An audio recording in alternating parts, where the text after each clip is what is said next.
Saya ikhwan baru mulai kerja dengan hasil pas-pasan untuk kehidupan saya. Saya ingin menikah dengan salah satu tujuannya untuk membuka pintu rezeki. Tapi kakak perempuan saya masih belum setuju. Karena beliau menganggap finansial saya masih belum cukup. Di samping itu mungkin karena beliau juga belum menikah. Takut saya langkahi. Pertanyaannya, apakah saya boleh menikah tanpa izin keluarga saya? Walau sebenarnya saya juga belum punya calon istri.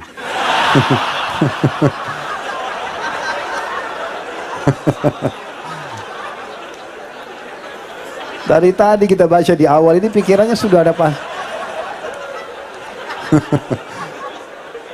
Baiklah, kita hargai niat yang baik. Daripada antum yang tidak ada niat sama sekali. Pertama sekali, saudarinya nggak punya hak menahan ini. Nggak ada hubungannya antara pernikahan antum dengan adik atau kakak perempuan antum. Nggak ada hubungannya. Kalau ibu mungkin masih bisa jadi pertimbangan. Oh saudari kita tahan, tidak usah nikah dulu, belum ini, tidak usah pedulikan. Kebutuhan antum lihat, melangkah saja. Yang penting orang tua ridho. Itu berhubungan dengan masalah saudari, gitu kan? Jadi nggak ada hubungannya sama sekali dengan masalah dia menentukan atau tidak, gitu. Kalau masalah bolehkah menikah tanpa izin keluarga, boleh. Laki-laki tidak butuh wali. Antum beda sama perempuan. Datang ke satu kampung, datang ke imam masjid, saya mau nikah, ditunjuk, menikah langsung. Nggak ada masalah. Yang penting syarat-syarat pernikahan dipenuhi kan. Tetapi tata keramanya keluarga tahu ya. Apalagi kita harus iklankan, maka itu sangat baik kalau keluarga memang terlibat. Tapi khusus masalah apakah wajib izin atau tidak, tentu tidak ya. Tentu tidak. Dan saya sarankan tidak apa-apa, bismillah melangkah saja ya. Dan menikah saya sudah bilang, kalau pas-pasan menikah juga dengan wanita yang cukup dengan pas-pasan itu. Yang bedaknya 20.000 ya. Yang bisa makan nasi uduk, satu bungkus, itu. Kalau cari yang biasa di mall, belanja 2 juta tiap bulan, susah gitu kan. Akhirnya kita utang sana sini. Jika istri pergi dari rumah, la haula wala quwata illa billah. Jika istri pergi dari rumah, gimana sikap saya? Istri saya sudah pergi 2 minggu. Istri saya sudah mengenal sunnah, istri saya sering ikut kajian ustadz. Istri saya orang yang keras kepala. Saya sudah cari kemana-mana, termasuk ke tempat mertua di Palembang. Istri saya namanya, tidak usah disebut namanya ya. Apa yang harus saya lakukan ustadz? Yang pertama, antum istighfar kepada Allah SWT. Muhasabah dulu. Mungkin ada dosa yang antum lakukan. Ya. Jadikan sebagai bahan muhasabah. Karena sebagian ulama salaf mengatakan, ini sebagian mereka mengatakan, saya mengetahui saya punya dosa kalau saya melihat perubahan terjadi pada istri saya. Disebutkan secara khusus istri. Tunggangan saya, bahkan tikus yang masuk ke dalam rumah saya. Mereka anggap itu sebagai peringatan dari Allah.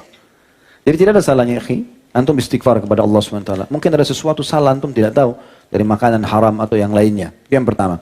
Yang kedua, tidak usah berhenti mencari dan berdoa, ikhtiar. Libatkan keluarga-keluarga, sampaikan pesan. Kalau memang saya salah, maka saya bersedia minta maaf. Kalau istri saya salah, saya mau siap rangkul, gitu kan. Jadi coba sebarkan itu. Coba, sudah cukup banyak ikhwah yang menghadapi masalah seperti ini. Tapi akhirnya alhamdulillah dengan kesabaran dia, ketabahan dia, dengan dia muhasabah, maka Allah SWT mudahkan dia bisa menemukan. Walladina jahadu fina lanahdiyannahum subulana, kata Allah. Orang yang berusaha untuk mencari, menempuh jalan-jalan menuju jalan kami akan mudahkan jalan-jalan kami. Di antaranya adalah orang ingin memperbaiki hubungan rumah tangganya. Insya Allah Allah kasih dia jalan keluar ya. Ini juga bahayanya teman-teman sekalian ya. Kalau misalnya antum yang bertanya ini tidak sampai pada tingkat memang menjadi penyebab istri pergi, maka berarti penyebabnya dari istri. Ini biasanya orang ketiga. Makanya saya ingatkan hati-hati teman-teman dengan medsos ini ya. Dengan Instagram, dengan Facebook, ya alasan ta'aruf, ya pasang foto. Bahkan saya dengar ada kalimat-kalimat yang tidak baik ini, tidak boleh ada. Ada sebagian akhwat kita, ya pada saat itu disampaikan, ini istri saya sempat bicara dan mengatakan, ada di antara akhwat yang mengatakan dia sudah harus punya kenalan ikhwah lain, walaupun ada suaminya, cadangan. Kalau cerai sama suaminya ada yang siap menggantikan. Ini haram dalam Islam, bagaimana cara? Nggak boleh ini. Itu urusan nanti. Kalau tidak. Kan gitu. Akhirnya nanti terbuka komunikasi tidak sehat dengan laki-laki itu, keluarlah syaitan menunggangi lisan dia dengan kalimat-kalimat yang mungkin suaminya tidak pernah ucapkan, maka dianggap laki-laki ini lebih baik. Terjadi perceraian. Tidak boleh ini semua, ya. Kayak harusnya dijaga. Allah alam, yang saya tahu, insya Allah dengan antum bersabar, berusaha, Allah SWT akan mudahkan nanti. Apakah memakai baju pemberian istri yang sudah meninggal dunia, pahalanya akan mengalir atau amal jariah untuknya? Dalam kurung baju koko yang dipakai untuk sholat. Ya, insya Allah. Ya, insya Allah. Ini termasuk suami yang masya Allah nih, ya. Masih mau mengenang istrinya walaupun sudah meninggal. Dan itu termasuk contoh dari Nabi SAW. Ya, beliau seringkali mengenang apapun yang berhubungan dengan Khadijah radhiyallahu anha. Dan ini menandakan cinta yang baik, ya, yang positif. Insya Allah bisa menjadi amal jariah itu. Dan bagi akhwat yang menikah dengan duda atau menghadapi poligami harus siap masalah itu, ya. Tidak boleh ukhti menikah sama seorang duda lalu kemudian merasa cemburu kalau seandainya dia menceritakan tentang kondisi istrinya yang dulu. Gak ada masalah, dengarkan saja. Bilang, insya Allah bantu saya supaya saya bisa jadi lebih baik, ya. Mungkin saya bisa menjadi seperti dia atau saya bisa lebih baik. Itu yang dilakukan. Jangan malah ribut gara-gara masalah itu, ya. Tidak boleh sama sekali, ya. Insya Allah tahun depan anak ingin menikah dengan akhwat yang baru mengaji. Dia mengenal sunnah. Apa saran Ustaz agar anak dapat membimbing supaya calon anak istiqamah mengikuti sunnah? Komitmen aja sama-sama teman-teman sekalian, ya. Kalau saya sarankan majelis ilmu tidak boleh ditinggalkan. Setelah menikah tetap ada jadwal sama-sama menuntut ilmu, ya, mendengarkan ilmu, jadwalkan setiap hari buat simbol tidak ada hari tanpa ilmu. Kemudian juga sama-sama menjalankan kewajiban-kewajiban dalam rumah tangga. Ya, supaya bisa saling mengerti. 11 poin dari yang saya jelaskan sebenarnya secara umum, itu insya Allah coba diterapkan. Biidznillah akan langgeng rumah tangganya. Saya dan istri sama-sama bekerja. Gaji istri saya lebih besar daripada saya. Jadi segala kebutuhan rumah tangga kami bagi dua. Hal ini sudah kami bicarakan sebelum kami menikah. Bagaimana hukumnya Pak Ustaz? Saya selalu berdoa kepada Allah agar saya diberikan rezeki tambahan oleh Allah agar dapat menafkahi istri saya sepenuhnya dengan layak. Mohon doanya juga Ustaz, saat ini istri saya sedang mengandung usia 3 bulan setelah 3 tahun menikah. Semoga kelak anak kami dapat menjadi anak soleh dan soleha dan dapat menjadi penyejuk hati kami berdua. Insya Allah apa yang diniatkan Allah kabulkan biidznillah, dan semua muslimin dan muslimah juga yang punya hajat Allah subhanahu wa ta'ala penuhi selama itu kebaikan dan diridhoi oleh Allah subhanahu wa ta'ala. Kalau masalah kesepakatan, kalau sudah terjadi pembicaraan antara suami istri dan istri bersedia untuk terlibat dalam masalah nafkah rumah, nggak ada masalah. Yang penting bukan antum paksakan itu. Bukan antum haruskan, antum mengatakan ini kebutuhan rumah 3 juta, gaji kamu kan 2 juta, kamu serahkan 2 juta semuanya, saya tambah 1 jutanya. Ini nggak boleh. Kalau dia ikrah, dia terpaksa, nggak boleh. Itu sama dengan antum mengambil harta secara batil. Nggak boleh. Allah mengatakan, wala taqulu amwalakum bainakum bil batil. Tidak boleh kalian memakan harta kalian atau di antara kalian dengan cara batil, maksudnya tidak dengan hak, ya. Tapi kalau dia ridho, dia mau, ya, apalagi dia mengatakan sudah tidak usah saya dikasih nafkah, saya sudah punya gaji, maka itu tidak ada masalah. Insya Allah tuh asal sama-sama ridho nggak ada masalah. Apakah boleh jika seseorang menikah adik istri yang sudah meninggal? Semoga Allah SWT meridai Ustadz dan ikhwah sekalian. Ya, semoga Allah memudahkan urusan ikhwah di sini. Boleh, kalau bukan poligami, ya. Boleh nggak kalau istri meninggal, lalu kita menikahi kakak atau adiknya istri? Boleh, asal istri kita sudah cerai atau meninggal dunia. Tapi kalau disatukan dalam poligami nggak boleh. Allah katakan dalam Al-Quran masalah itu. A'udzubillahi minasyaitonirrajim wa an tajma'u bainal ukhtaini illa ma qad sabaq, ya. Dan tidak boleh kalian menggabungkan adik kakak dalam kehidupan rumah tangga kecuali yang sudah berlalu di masa jahiliyah. Tapi kalau sudah meninggal nggak ada masalah. Dan itu terjadi dalam kehidupan rumah tangga Nabi SAW pada saat beliau menikahkan Ruqayyah kepada Utsman bin Affan, setelah meninggal dinikahkan lagi dengan Ummu Kalthum. Ya, makanya Utsman bin Affan dapat julukan Dzun Nurain, orang yang memiliki 2 cahaya karena menikahi 2 anak Nabi alaihi salatu wassalam. Bagaimana jika akhwat incaran hobi dengan K-pop dan Korea-Koreaan? Bagaimana cara menasehatinya? Sedangkan dia belum menjadi tanggung jawab dan muhrim saya. Kenapa antum harus nikah dengan begini? K-pop dan segala. Cari yang muslimah, ya muslimah. Ikut Korea kenapa? Untuk apa ini? Ya. Jadi tidak usah jadikan incaran begitu. Yang incaran ini teman-teman, orang menikah bukan hanya sekedar teman, ya. Bukan hanya sekedar menjadi pacar yang halal.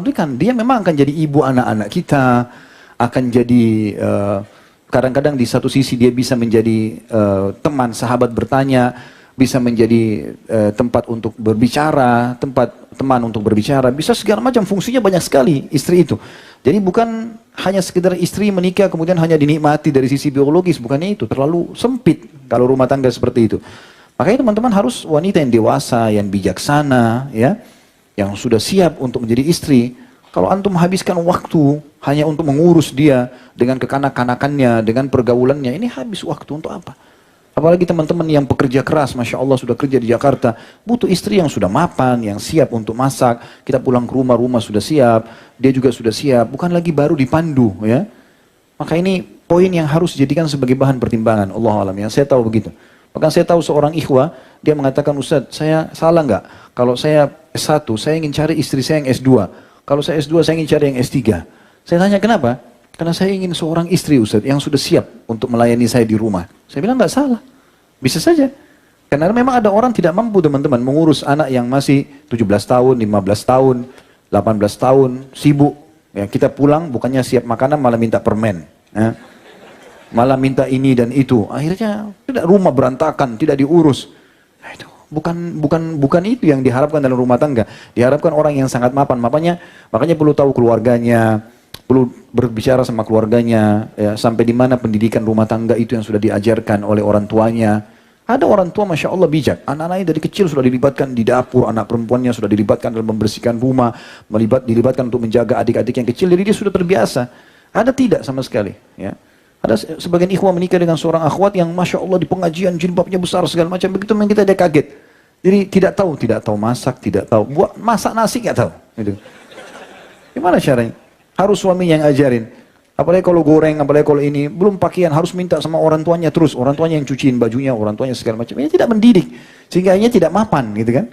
Kita butuh rumah tangga, teman-teman, orang yang sudah mapan. Ambil ilmu itu penting, terutama bagi yang belum menikah. Orang-orang yang mau dinikahi itu harus yang sudah siap menjadi istri.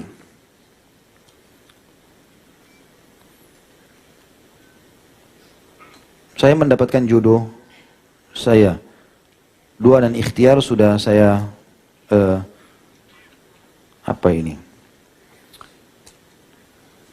apakah itu cobaan buat saya? Soalnya saya sudah 27 tahun dan saya punya pekerjaan dan merasa sudah siap. Mungkin maksudnya ini sudah sampai umur 27 tahun, sudah ikhtiar tapi masih belum datang jodoh juga gitu ya.